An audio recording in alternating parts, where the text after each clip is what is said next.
You will hear a number of different recordings, and you will have to answer questions on what you hear. There will be time for you to read the instructions and questions, and you will have a chance to check your work.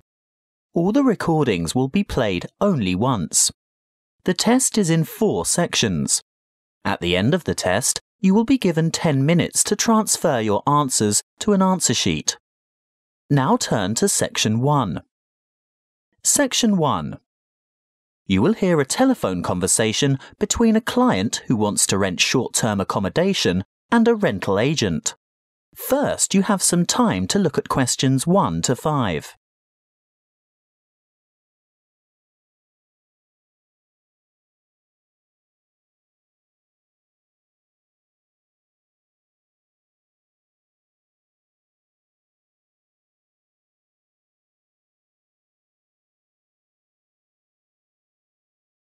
You will see that there is an example that has been done for you. On this occasion only, the conversation relating to this will be played first. Good morning. Ace Accommodation. How can I help you? Good morning. I'd like to organise some short stay accommodation on the Gold Coast, please. Certainly. Who am I speaking to? Miss McKinley. Sylvia McKinley. Could you spell your family name for me, please? It's MacKinlay.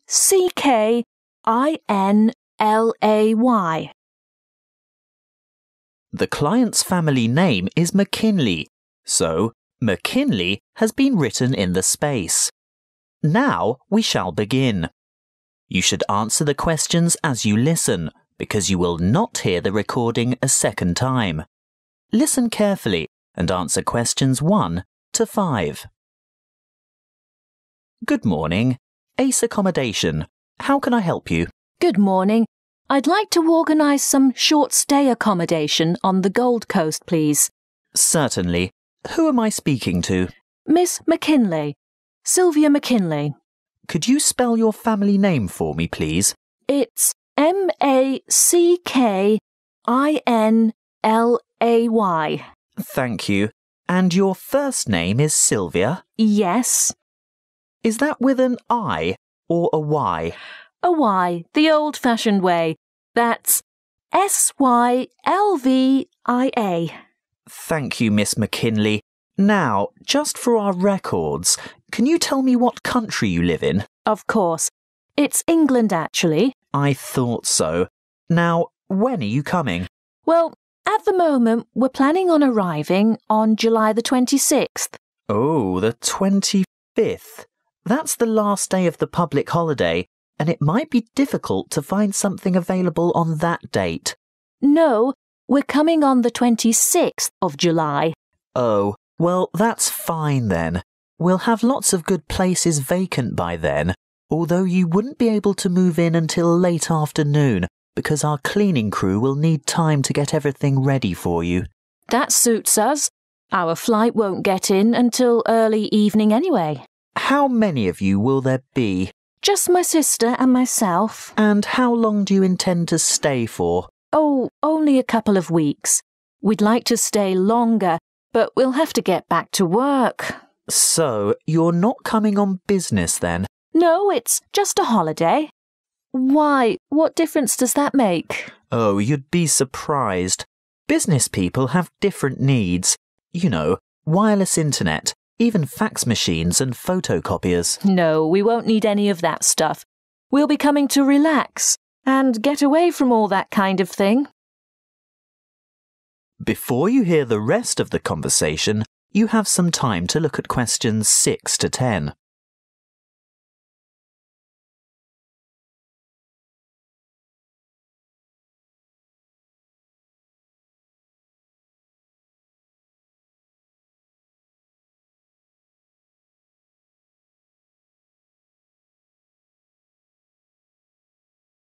Now listen and answer questions 6 to 10. Good. Now, what exactly are you looking for? A house, a duplex, or an apartment? What's a duplex? Oh, that's what you might call a townhouse or a unit. You know, 2 houses semi-detached on the same property. Oh, I see. I think an apartment will suit us just fine. And how many bedrooms? 2. 1 or 2, it depends on the size. My sister and I don't mind sharing if it's a decent-sized bedroom with 2 beds. Well, that makes it easier. And car parking? Will you require a lock-up garage? They're a little harder to find with an apartment. We'll have a hire car, and as far as I know, there are no regulations concerning car parking. I think as long as it's not parked on the street and it's secure, there shouldn't be any problems. OK. Now, I'm assuming you want something by the beach. Yes, that's the idea. We want to enjoy the surf, sand and sunshine. OK, but before we settle on an area and discuss your price range, I'll need to know about other necessities. What do you mean? Well, for example, do you want to be close to a shopping mall or the casino or the fun parks? Or do you want to be in a complex with or near a swimming pool?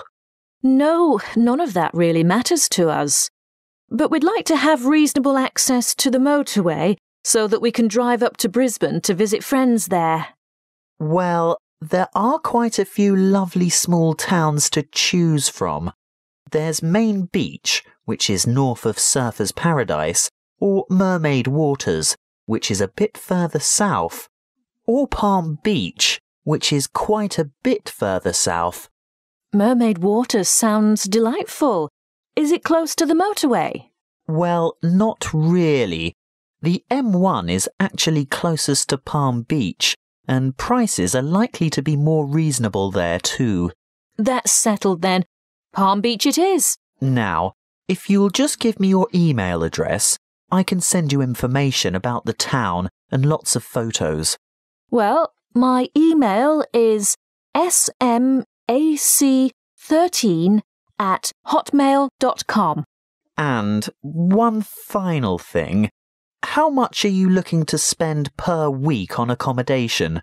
Do you want something at the luxury end of the market? You know, newly redecorated, great views, all the mod cons? Not necessarily. Could we get something clean, comfortable and reasonable for $1,200 a week? Could you stretch that to $1,500 a week? I've got a property in mind that you'll absolutely love, but you'd have to go to $1,500. $1,200 wouldn't cover it. All right then, but that's our top limit. Good. I'll get onto this straight away, and there should be something in your inbox shortly. That is the end of section 1. You now have half a minute to check your answers.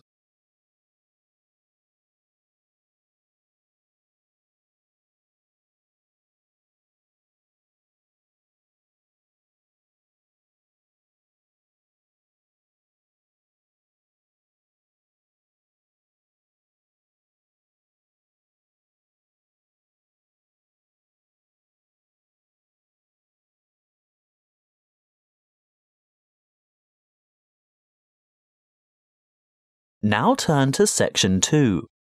Section 2. You will hear a member of the Active Outdoor Club talking to a group of interested potential members. First, you have some time to look at questions 11 to 14.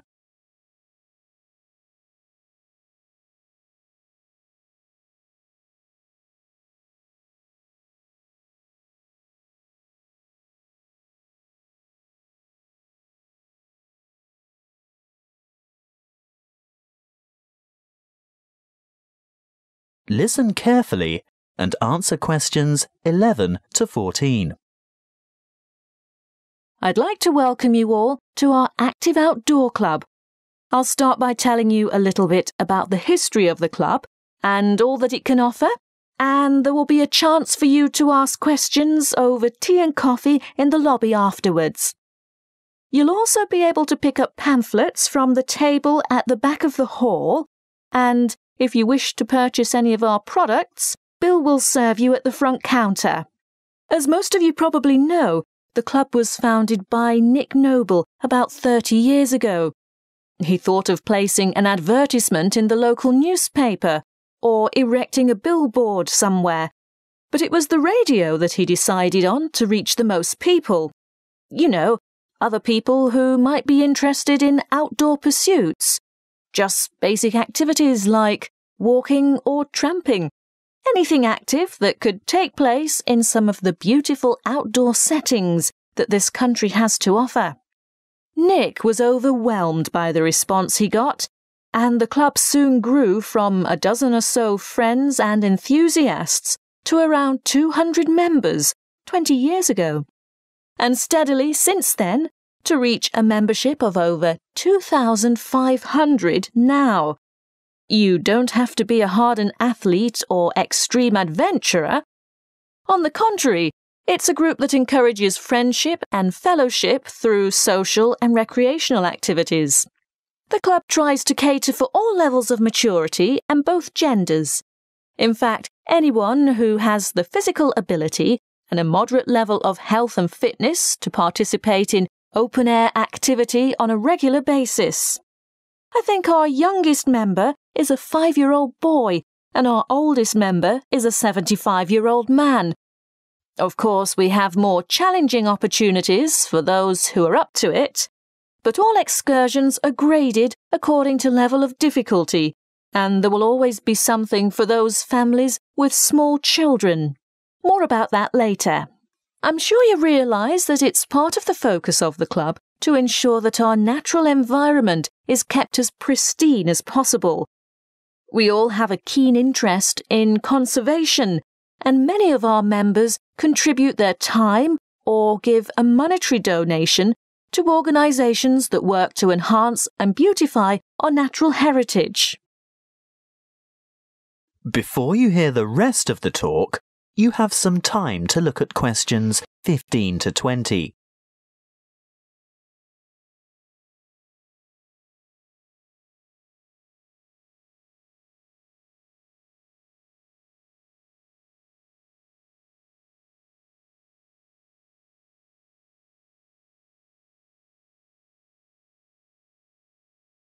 Now listen and answer questions 15 to 20.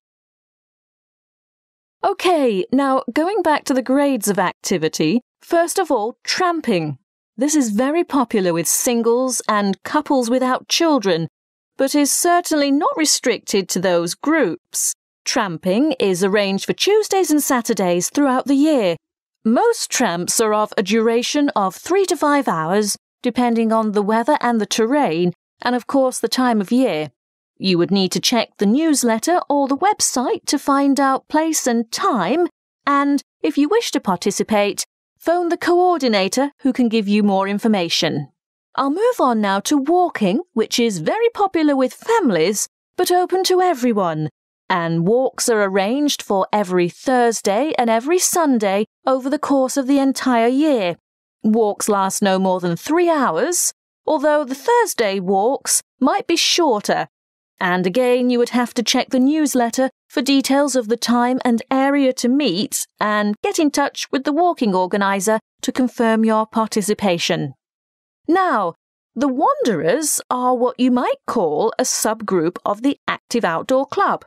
This group was set up to cater for the less active, more elderly, or families with very young children who still want to enjoy the great outdoors, but without quite so much exertion. Bear in mind that the length of these activities is variable, but we're always home before dark. Any member of the club is welcome to join in their activities on a Sunday, which include visiting some of our more beautiful parks and botanical gardens, beach walks, picnics, and even boat trips to visit some of the small islands off the coast. Often guided tours can be arranged if there is enough interest. If you'd like to see what the Wanderers are up to, check the website and then phone the leader for more information. I'll bet you're all ready for that cup of tea now. But before I finish, I really must mention something that can be a lot of fun. A great opportunity to form new or strengthen existing friendships, and a chance to explore a part of the country that you may never have seen before. These are our mystery weekends. The committee puts a lot of time and effort into the organisation of these weekends away. not only for health and safety reasons, but also to ensure that everything runs smoothly and everyone has a good time. There will be a charge to cover travel and accommodation costs, but apart from that, it's an affordable and exciting weekend away from the city. For more information, call the chairman of the committee. You'll find his phone number in the newsletter. So, that's all I have to say at this point. Please enjoy the refreshments, chat with the others, and feel free to ask questions. All the committee members are wearing large red name badges, so they're easy to find. That is the end of section 2. You now have half a minute to check your answers.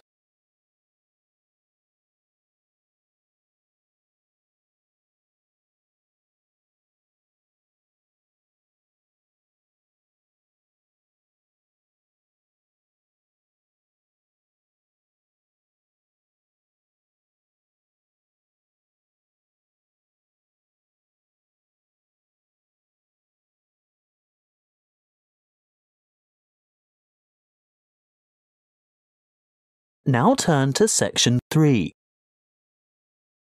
Section 3. You will hear a conversation between an academic advisor and a student asking for information about a particular subject that she wants to study. First, you have some time to look at questions 21 to 26.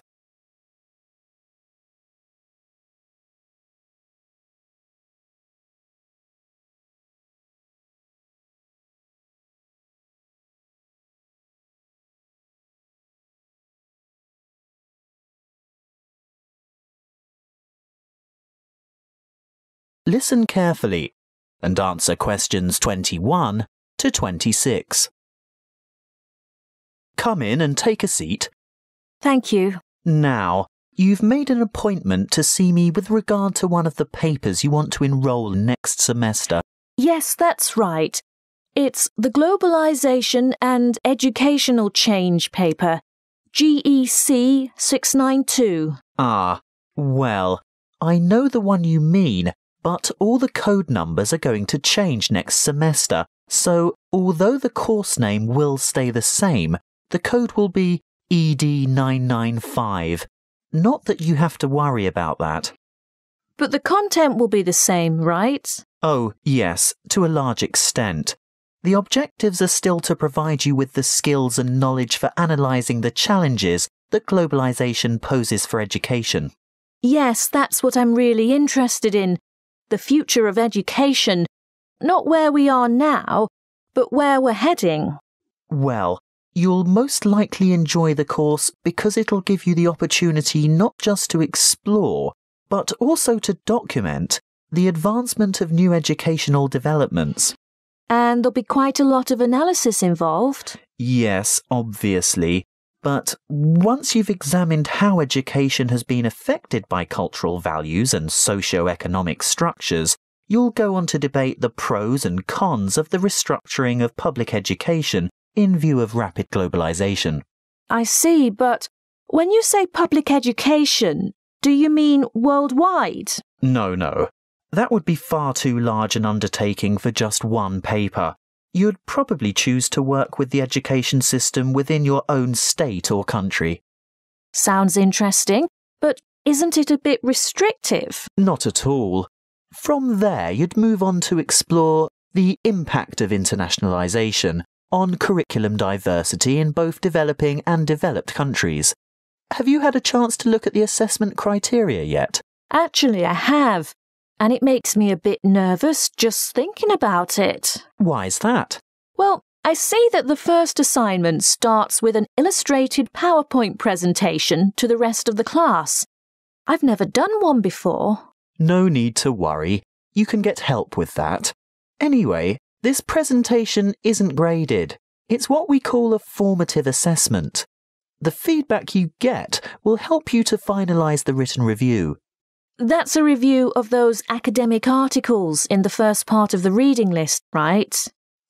Yes, but you only have to choose 5 of them. That first assignment is worth 30%. And the second assignment? There are 2 parts to that also, and both are graded. 20 marks will go towards your participation in a seminar, and then there's a 5,000-word essay, which will be graded out of 50. Thanks. Before you hear the rest of the conversation, you have some time to look at questions 27 to 30.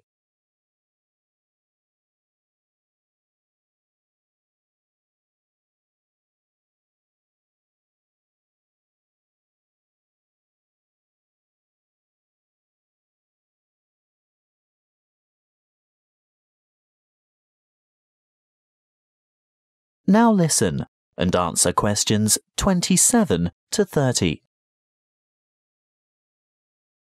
Is there anything else I can help you with? Yes, the reading list is quite long. Where do you think I should start? Well, I'd suggest you leave the articles until the semester is underway, but a good preparation would be to look at some of the major texts. These ones here. In any particular order?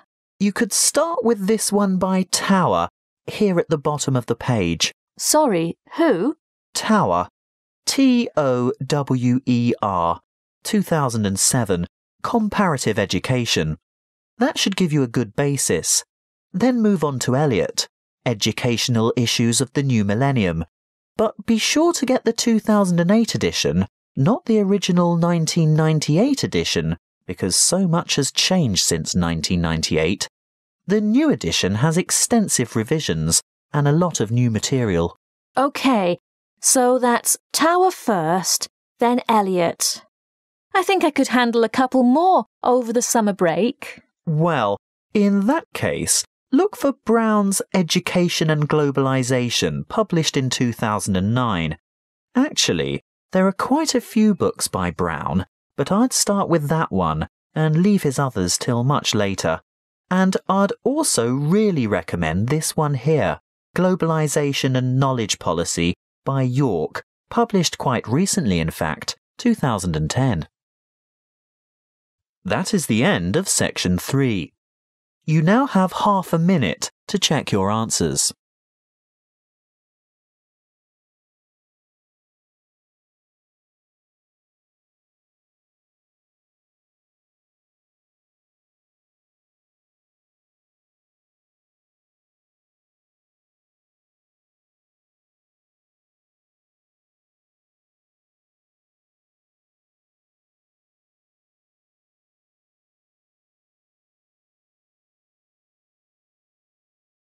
Now turn to Section 4. Section 4. You will hear a lecture on immunity and immunisation. First, you have some time to look at questions 31 to 40.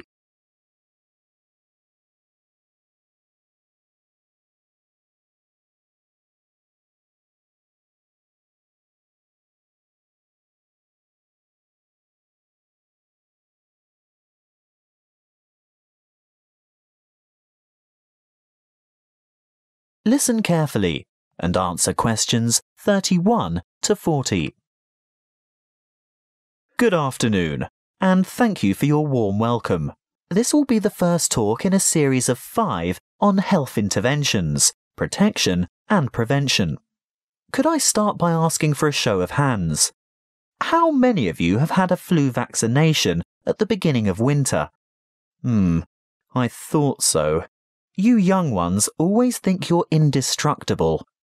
Well, as you are no doubt aware, disease-spreading germs or pathogens are everywhere. On a daily basis, the human body has to ward off attacks by various harmful bacteria and viruses. A healthy body has a good defense system against many of these germs, but the defense only operates well against microorganisms that it has already encountered, in which case it is said to be immune. There are 2 ways in which humans acquire natural immunity. Actively, when a person has first suffered and then recovered from an illness, and passively, when ready-made protection is transferred into the body, for example, from the maternal blood via the umbilical cord to an unborn child, or through breast milk. Now, artificially acquired immunity can help the body to fight disease, so we can use active immunization as a preventative measure. This is when a person is vaccinated against an illness by injection or oral ingestion of a tiny amount of weakened or inactive germs, not enough to actually cause him or her to contract the illness, but sufficient for the body's defense system to recognize and respond to the threat by forming antibodies. Intervention using passive immunization, on the other hand, is a method of curing an illness after it is too late for prevention. It is less effective than active immunization and takes longer to work. It is used when the body has already been invaded by bacteria and the person is ill. In this case, there is no time for the body to make antibodies of its own, so proteins, usually taken from the blood of animals, are injected to equip the patient with the essential antibodies to combat the particular illness. Let's have a quick look at a bit of history. The discovery of vaccination to boost the body's immune system by making it sensitive to particular disease-causing bacteria was made by an 18th century English doctor called Edward Jenner. He noticed that survivors of smallpox, a common but extremely dangerous disease, never contracted the disease a second time. In other words, they were immune. He studied a similar disease in cows called cowpox and realized that people in contact with the infected cows became ill with symptoms resembling smallpox. However, this disease was quite mild by comparison, and those who contracted cowpox were then immune to smallpox. He conducted an experiment by injecting a child with a small amount of pus taken from a cowpox pustule. The child subsequently became ill, but soon recovered. Later, he injected the child with pus from a smallpox pustule, and the child did not get sick. He had developed immunity to the more dangerous disease. The antibodies produced to fight the cowpox bacteria had been able to fight off the smallpox bacteria. What are antibodies? Well, antibodies are made by white blood cells called B lymphocytes, and this is done in response to the presence of antigens, or other bacterial toxins, which have been released by the microorganisms, what we commonly refer to as germs, that have invaded the body. These Y-shaped antibodies, or you can think of them as antitoxins, may stop the toxins or repair the damage they have done by what is known as the antigen-antibody reaction, which takes place within the plasma of the blood. A correct antibody, for that disease, clings to a particular antigen in order to render it harmless. Large numbers of these pairs clump together to form a bigger unit. This is called agglutination and is able to be seen by the naked eye, which is very helpful for doctors and other specialists to determine which illnesses a patient is immune to. Inoculation or active vaccination can protect people from serious diseases. The vaccine may make a person feel unwell for a few days when the immune system starts to produce antibodies to match the introduced antigen. This is called a primary reaction. If that particular antigen should ever enter the body again later, a secondary reaction takes place. The body is then able to produce large numbers of corresponding antibodies within a short time, so the invading antigens are quickly wiped out, without the person suffering any harm from the disease. That is the end of section 4. You now have half a minute to check your answers.